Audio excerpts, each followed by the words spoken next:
When Valicia Anderson starts to count the people she knows in Las Vegas who have lost their jobs, she runs out of fingers fast. Her husband, the breadwinner of her family and a restaurant worker in the Rio casino. All 25 of his co-workers.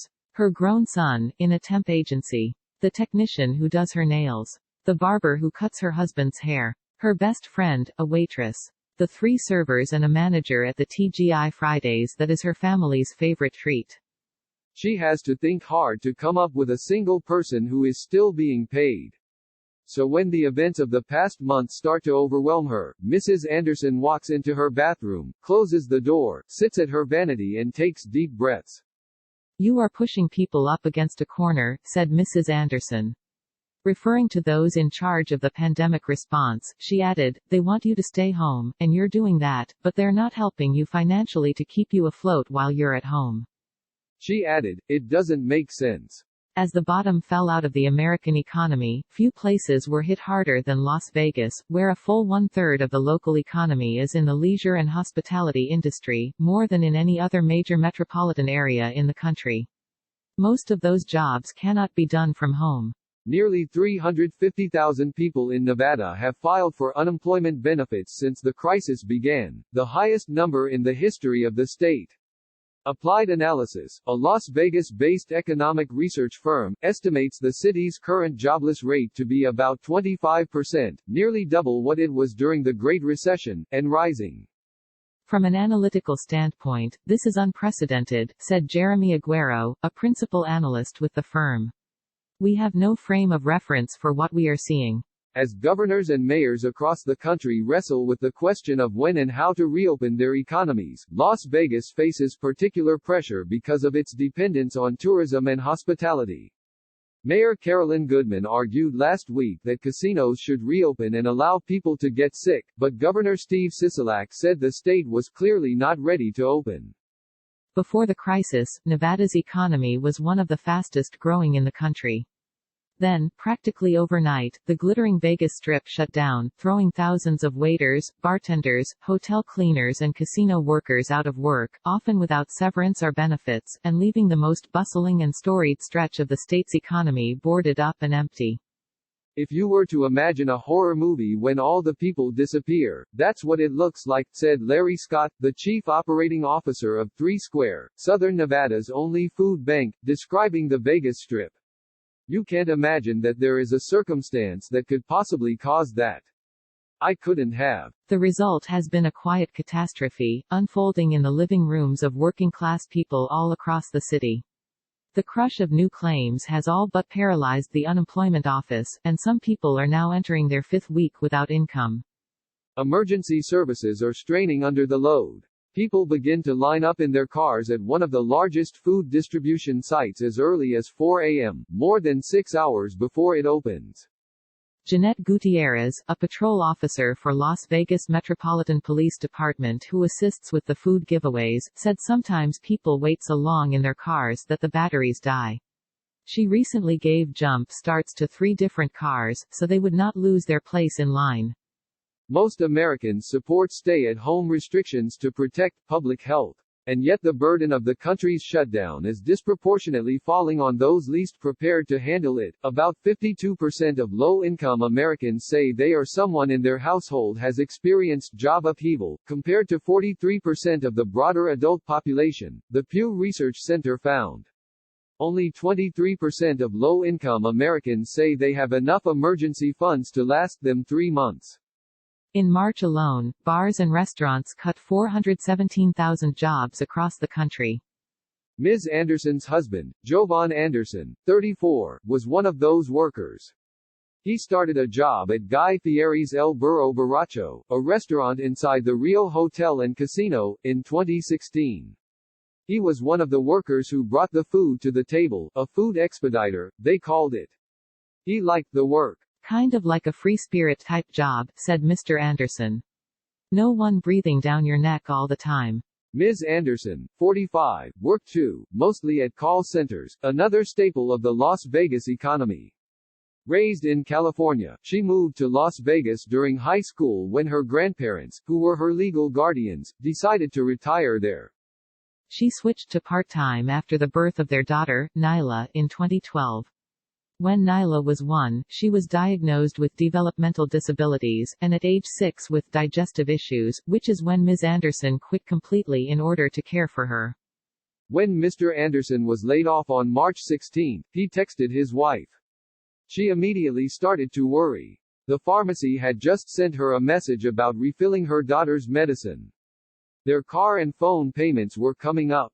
So was April's rent. We've lived in this house for 5 years and have never ever had a problem paying rent, she said. I'm worried about how we look to the landlord and everything. That night they stayed up late, sitting quietly together in their small den looking up the totals of their bills and Googling things like, how much does unemployment pay? He filed for unemployment right away, as his manager suggested. He even got 2 payments. But when his last paycheck arrived, it was for more than he expected, a change he had to report to the state. This threw his claim into a netherworld of unhelpful helplines and frozen web pages. Nyla, now a lively 8-year-old, had been thriving as a special education second grader. But she is not getting the medicine she needs to help keep her from vomiting, because the Andersons can no longer afford the copay. Her special education classes are proving difficult to pull off on their aging home computer, which is prone to freezing, and Ms. Anderson is worried that her daughter is backsliding. The couple is trying to hide their anxiety from Nyla, but Ms. Anderson says her daughter senses it. She was at the door, Ms. Anderson said, describing one of her sessions regrouping herself in her bathroom. Mommy, are you okay? Since her husband lost his job, Ms. Anderson has spent hours each day scouring Facebook sites where people are discussing their unemployment problems. People take screenshots of their phones. One woman's screenshot showed hundreds of calls to the unemployment line. Another showed a 9-hour hold time. The thought of the delay in her husband's receiving benefits fills her with fury. The state emailed that an adjudicator would be assigned, but so far, no one has contacted him, and he has not been able to get through on the phone. What questions could you possibly ask, she said in an exasperated voice. He lost his job. Everybody did. Nevada offers 26 weeks of unemployment insurance and pays a maximum of $469 a week, which falls as in the middle of the pack nationally in the size and distribution of unemployment benefits, according to Michael Leachman, a policy expert at the Center for Budget and Policy Priorities. But like other states, Nevada has seen its unemployment offices swamped by the sudden surge of claims. The state hired a call center firm to help. It also updated its website. But it is still trying to dig through the backlog. This is an unprecedented volume for us, said Rosa Mendez, a spokeswoman for the Nevada Department of Employment, Training and Rehabilitation. She said that on one day in March the department received more than 28,000 calls. We've never experienced this in the state's history. The chaos has bred frustration and complaints that Governor Sisolak, a Democrat, has not done enough to try to fix it.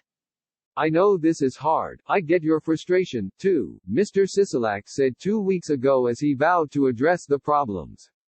Shanika Dixon, an unemployed 39-year-old who spends a lot of time on a Facebook group that Ms. Anderson frequents, said of the governor, he focuses most of his time on COVID and people that have it. But what about all the people that are unemployed and don't have money for medicine? Ms. Dixon said her job at a call center fell through around the time of the shutdown. Bored one day, she started talking to people on the site, since she used to be a social worker. People are like, help me, I have kids, I have no food, I can't get heart medicine, she said, adding that one woman mentioned suicide. But Ms. Dixon doesn't agree with Mayor Goodman that the stay-at-home order should be lifted. Opening up is not like flipping a switch, she said. The virus is still out there. And some people won't have jobs to go back to. Which leads back to the original problem. Where's the money? She said. Where's the money that we were promised? Is it sitting in a bank somewhere growing interest? What happened to it? Why is this so hard? Ms. Mendez said the state had paid 173,347 initial claims since March 1, roughly half the total that had been filed, and that it was working as fast as it could to pay them all. We realize and acknowledge how hard it is for people right now, she said. We are doing everything we can to alleviate this problem. For the Anderson family, the days have a strange suspended quality, but with a low, constant buzz of stress. Ms. Anderson cleans rooms that don't need it. Mr. Anderson plays video games on his phone. She is sleeping less. He is sleeping more. In the evening, they read the Bible out loud. It's like I have no answer for this right now, Mr. Anderson said. I just walk through the house, back and forth, on what to do next.